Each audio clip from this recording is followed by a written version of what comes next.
दुर्गा सप्तशी अध्याय 6 चंडमुंड वध कथा। माँ चामुंडा की महिमा। प्रिय भक्तजनों और माताओं बहनों, आप सभी को मेरा हृदय से प्रणाम। आज हम जिस पावन कथा को सुनने जा रहे हैं वह केवल एक कहानी नहीं बल्कि शक्ति, भक्ति और विजय का एक ऐसा अनुपम संगम है जो हमारे जीवन को अंधकार से निकालकर प्रकाश की ओर ले जाता है। दुर्गा सप्तशी का छठा अध्याय, जिसे देवी महात्यम के नाम से भी जाना जाता है, हमें उस अलौकिक शक्ति से परिचित कराता है जो चंड और मुंड जैसे भयभीत करने वाले राक्षसों का संहार करती है।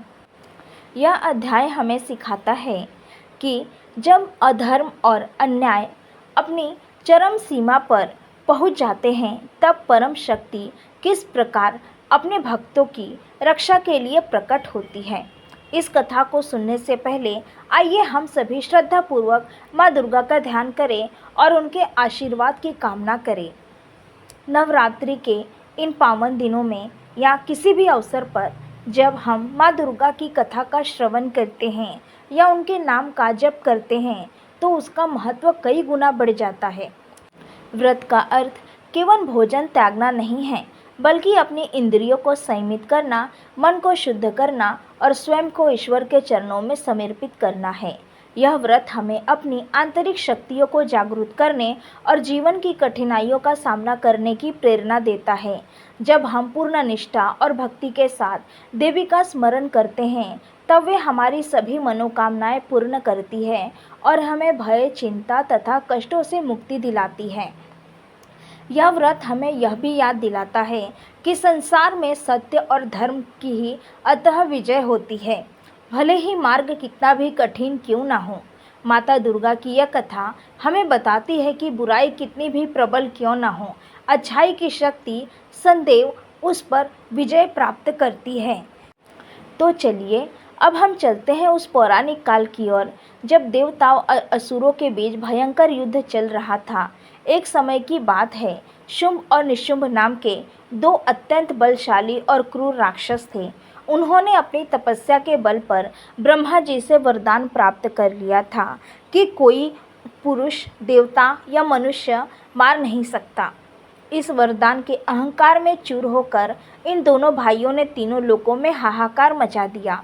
उन्होंने देवताओं को परास्त कर स्वर्गलोक से खदेड़ दिया और इंद्र का सिंहासन भी छीन लिया। सूर्य, चंद्र, वायु, अग्नि, वरुण, कुबेर, यम और अन्य सभी देवता उनके भय से कांपते थे। देवराज इंद्र सहित सभी देवता अपने अपने स्थान छोड़कर छिप गए और स्वर्ग का समस्त ऐश्वर्य शुंभ और निशुंभ के अधीन हो गया था। देवताओं को अपने राज्य से वंचित कर दिया गया, उनके यज्ञ भाग छीन लिए गए और उन्हें हर प्रकार से अपमानित किया गया। संपूर्ण ब्रह्मांड में त्राही त्राही मच गई थी। देवताओं की यह दुर्दशा देखकर भगवान विष्णु, ब्रह्मा और शिव ने विचार किया कि इस संकट से मुक्ति कैसे पाए।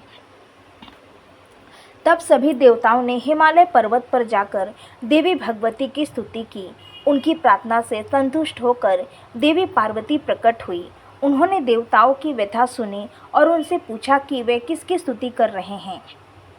तभी पार्वती जी के शरीर से एक अत्यंत दिव्य और तेजोमयी देवी प्रकट हुई जो अपने रूप, लावण्य और शक्ति से तीनों लोकों को प्रकाशित कर रही थी। यही देवी कौशिकी कहलाई क्योंकि वे पार्वती जी के शरीर से उत्पन्न हुई थी। कौशिकी के प्रकट होने पर पार्वती जी का रंग थोड़ा काला पड़ गया और वे स्वयं काली कहलाई। कौशिकी देवी अत्यंत सुंदर थी। उनका रूप ऐसा था कि उन्हें देखकर कोई भी मोहित हो जाए। उनके आगमन से संपूर्ण वातावरण में एक नई ऊर्जा का संचार हो गया था। शुंभ और निशुंभ के दो मुख्य सेवक थे, चंड और मुंड। ये दोनों भी बड़े पराक्रमी और भयंकर राक्षस थे। जब वे हिमालय के पास से गुजर रहे थे तो उन्होंने कौशिकी देवी को देखा। उनके रूप को देखकर वे आश्चर्यचकित रह गए और तुरंत शुंभ और निशुंभ के पास जाकर उनका वर्णन करने लगे। चंड और मुंड ने कहा, महाराज, हमने ऐसी सुंदर स्त्री कभी नहीं देखी। वह हिमालय पर विचरण कर रही है और उसका सौंदर्य तीनों लोकों में अनुपम है। उसके शरीर का एक एक अंग इतना मनमोहक है कि आप उसे देखकर अवश्य मोहित हो जाएंगे। ऐसी स्त्री आपके ही योग्य है, उसे अपनी पटरानी बनाना चाहिए। उन्होंने कौशिकी देवी की सुंदरता का अतिशयोक्तिपूर्ण वर्णन किया, जिससे शुंभ और निशुंभ के मन में उस देवी को प्राप्त करने की इच्छा प्रबल जागृत हुई। उनकी आंखों में उस अपूर्व सुंदरी को पाने की लालच साफ दिखाई दे रहा था। शुंभ और निशुंभ, जो पहले से ही अहंकारी थे, अब इस नई कामना के वशीभूत होकर और भी अधिक अंधे हो गए थे। उन्होंने सोचा कि ऐसी सुंदर स्त्री पर उनका ही अधिकार होना चाहिए। उन्होंने अपने एक दूत को देवी के पास भेजा, जिसका नाम सुग्रीव था, ताकि वह देवी को समझा बुझाकर उनके पास ले आए। जब शुंभ ने दूत सुग्रीव को देवी के पास भेजा, तो सुग्रीव ने देवी को शुंभ और निशुंभ की शक्ति, उनके साम्राज्य और उनके वरदानों का विस्तार से वर्णन किया। उसने कहा, हे देवी, शुंभ और निशुंभ तीनों लोकों के स्वामी हैं। उन्होंने देवताओं को पराजित कर उनके समस्त अधिकार छीन लिए हैं। वे अत्यंत बलशाली और पराक्रमी हैं। आप जैसी अनुपम स्त्री उनके ही योग्य हैं। यदि आप उनकी पत्नी बन जाएंगी तो आप तीनों लोकों की महारानी बन जाएंगी और समस्त ऐश्वर्य आपके चरणों में होगा। इसीलिए आप बिना कुछ विरोध के मेरे साथ चले और शुंभ निशुंभ की पत्नियां बने। सुग्रीव ने अत्यंत चतुरता से देवी को समझाने का प्रयास किया। उन्हें धन, शक्ति और ऐश्वर्य का लालच दिया, लेकिन देवी का संकल्प अटल था। देवी कौशिकी ने मंद मंद मुस्कुराते हुए कहा, दूत, तुम्हारी बात मैंने सुनी। तुमने अपने स्वामी की प्रशंसा की और मुझे उनकी शक्ति का परिचय दिया, परंतु मेरी भी एक प्रतिज्ञा है। मैंने प्रतिज्ञा की है कि जो पुरुष मुझे युद्ध में पराजित करेगा और मेरे अहंकार को चूर करेगा, वही मेरा पति होगा। यदि तुम्हारे स्वामी शुंभ और निशुंभ वास्तव में इतने पराक्रमी हैं, तो वे आए और मुझे युद्ध में पराजित करें। देवी के इन वचनों को सुनकर सुग्रीव थोड़ा अचंभित हुआ। उसने कभी नहीं सोचा था कि कोई स्त्री इतनी निर्भीकता से शुंभ निशुंभ को चुनौती दे सकती है। वह वापस शुंभ के पास गया और देवी के शब्दों को जो का त्यों सुना दिया। शुंभ यह सुनकर अत्यंत क्रोधित हुआ। उसे अपनी शक्ति पर बहुत घमंड था और एक स्त्री द्वारा की गई इस चुनौती को वह अपना अपमान समझ रहा था।